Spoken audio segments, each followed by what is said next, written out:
कि जो भी आपकी पॉपुलेशन है उसमें से हर एक के पास चांस है कि वो सिलेक्ट हो सके। Welcome to my channel. Please video को एंड तक देखें। अगर कुछ लर्न करें तो वीडियो को लाइक करें, शेयर करें और चैनल को सब्सक्राइब करें। टाइप्स ऑफ सैम्पलिंग है। सैम्पलिंग की टाइप्स कौन कौन सी होती हैं इस पे बात करते हैं हम इस वीडियो में। तो सैम्पलिंग की basically there are two broader types है। एक है प्रोबेबिलिटी सैम्पलिंग है और एक है नॉन प्रोबेबिलिटी सैम्पलिंग है। अब दोनों में फर्क क्या है, प्रोबेबिलिटी सैम्पलिंग क्या है और नॉन प्रोबेबिलिटी सैम्पलिंग क्या है। तो प्रोबेबिलिटी सैम्पलिंग है, इसमें बेसिकली तीन टाइप में इसको डिवाइड कर सकते हैं। एक है रैंडम सैम्पलिंग है, सिंपल रैंडम सैम्पलिंग है, और एक है स्ट्रेटिफाइड सैम्पलिंग है, और एक है सिस्टमैटिक सैम्पलिंग है। तीन है। What is a simple random sampling? Each member of the population has an equal chance to be being selected. This is usually done through random processes such as using random number generators. यानी simple random sampling से मुराद क्या है कि जो भी आपकी population है उसमें से हर एक के पास चांस है कि वो सिलेक्ट हो सके। यानी आप रैंडमली किसी को भी चुन सकते हो। Every person has a chance और एवरी पर्सन और every participant has a chance to be selected.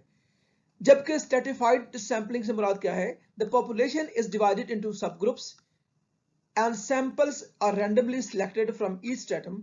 This ensures representation from different subgroups. Suppose आपने रिसर्च करनी है कुछ लोगों पे, पॉपुलेशन पे करनी है कुछ लोगों पीपल पे। अब उसमें क्या करोगे, you divide them in groups, two groups. एक आपने कर लेते हो मेल, एक कर लिया फीमेल। अब उनमें से 10 from male and 10 from female, तो दोनों की रिप्रेजेंटेशन होगी। दिस इज स्ट्रेटिफाइड सैम्पलिंग है, यानी मुख्तलिफ ग्रुप में से स्पेसिफिक आपने लोग चुन लिए, तो ये भी रैंडम ही है। यानी जो ग्रुप आपने बना लिए उन ग्रुप में से किसी को भी मौका मिल सकता है, कोई भी सिलेक्ट हो सकता है। लेकिन चूंकि आपने डिवाइड कर लिया है स्ट्रेटा पे ग्रुप में, तो इसलिए इसको कहेंगे स्ट्रेटिफाइड सैम्पलिंग। तीसरी है systematic sampling. A systematic pattern is used to select numbers from the population after random starting point. यानी आप कहीं से भी शुरू कर सकते हो चुनने के लिए। इसमें सपोज जिन लोगों के नाम ए से हैं वो सारे उनको ले लें, जिन्होंने येलो कपड़े पहने हुए हैं वो कर लेते हैं। ओके, जिनके नाम जो हैं वो एक्स पे एंड होते हैं या जेड पे होते हैं वो कर लेते हैं। तो ये क्या होता है, सिस्टमैटिक सैम्पलिंग।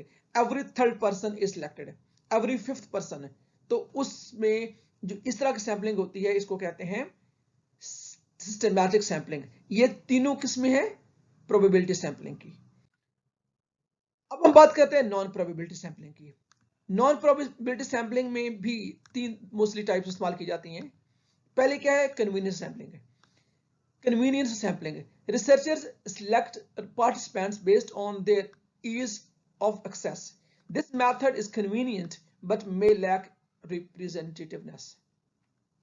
जो एक टाइप है कन्वीनियंस, ये नाम से जाहिर है कन्वीनियंस या आसानी की बुनियाद पर आप सेलेक्ट करते हो। रिसर्चर है वो अपनी आसानी के लिए जो उसको आसानी से जिस तक एक्सेस है उसको चुन लेता है, उस जो पार्टिसिपेंट को। ये रिसर्चर के लिए तो आसान हो जाता है लेकिन इसको रिप्रेजेंटेटिव नहीं कह सकते।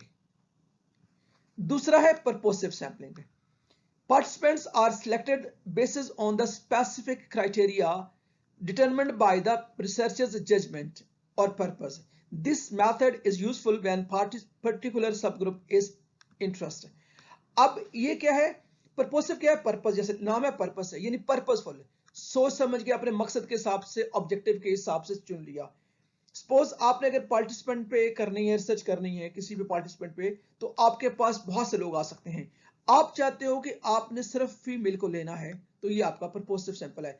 आप चाहते हो कि आपने सिर्फ पोएट्री पे बात करनी है, तो ये प्रपोजिटिव सैंपल है। आप ये चाहते हो कि आपने रेस्पॉन्सेज लेने हैं लेबर्स के, तो जो लेबरर्स हैं उनके लेने हैं, तो ये प्रपोजिटिव सैंपलिंग है। अब ये सब ग्रुप की ये इंटरेस्ट पे, क्योंकि आपका जो इंटरेस्ट है वो तमाम लोग नहीं है, आपका स्पेसिफिक एक क्लास है या स्पेसिफिक एक जो लोग हैं, तो इसलिए आप उसकी बुनियाद पर अपने सैंपल को सिलेक्ट करोगे। स्नोबॉल सैंपलिंग है। स्नोबॉल आपको पता है कि जैसे पहाड़ में अगर पत्थर नीचे गिरे तो जो ही वो नीचे जाता है तो अपने साथ बहुत सी बर्फ इकट्ठी करते लेता है। एक छोटा सा बॉल जब नीचे बॉटम तक पहुंचता है, बेस तक, तो वो काफी बड़ा, बहुत बड़ा जो बॉल बन जाता है। इसलिए कहते हैं इसको स्नोबॉल सैंपलिंग कहते हैं। मसलन आपने एक बंदे को कहा, यू हैव सिलेक्टेड वन, उसे कहा कि वो दो बंदों से चुने, दो बंदों से कहा कि फिर वो दो वो चुनेंगे, इस तरह फिर आगे चलते जाएंगे। सिमिलरली यानी आप क्वेश्चन फिल करवा रहे हो, आपने एक के कहा वो 2 से करेगा, 2 फिर आगे 2 4 को, 4 16 को, 16 जो है ना वो आगे चलते जाएंगे। तो ये कहलाता है स्नोबॉल सैंपलिंग।